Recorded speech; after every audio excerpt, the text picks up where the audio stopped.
Oh, hi. So I'm on my way up to Indian Hills to do a Spark Science presentation today, but on my mind I've been thinking about this black hole image that has been in the news lately. And the reason why is that there's some problems with it. Number one, black holes were first discovered mathematically. They were a mathematical construct that arose out of Einstein's equations of special and general relativity. But ever since then, it seems like mathematics has taken over physics, and that's not right. And I wanted to see if I could demonstrate why. Math is not physics. Math describes physics. And here's a little example of that just thing. So here I have a little cool little toy. It's a flying saucer.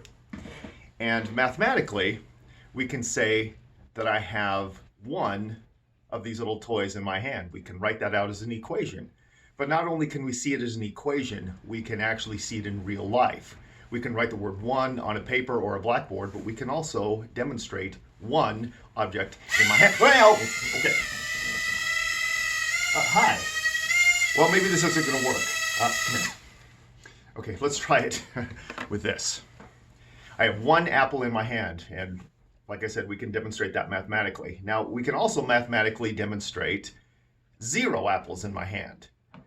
But also, we can see 0 apples in my hand. We can physically demonstrate 0 apples in my hand. But how do you demonstrate -1 apples in my hand? Mathematically, we can. On paper, we can. The negative number set is a completely valid number set in mathematics. But in physical reality, negative numbers don't exist.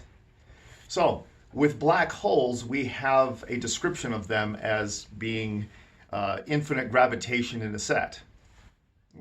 Having an infinitesimally small point, and that's not demonstrable. Example, how would you show I have infinite apples in my hand?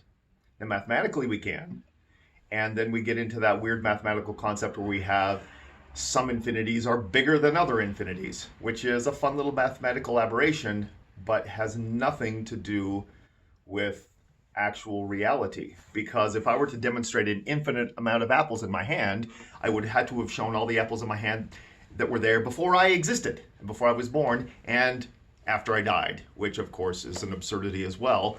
Also, we would have no physical way of counting up to infinity to say, yeah, there's an infinite amount of apples in my hand. Infinities only exist as a mathematical construct.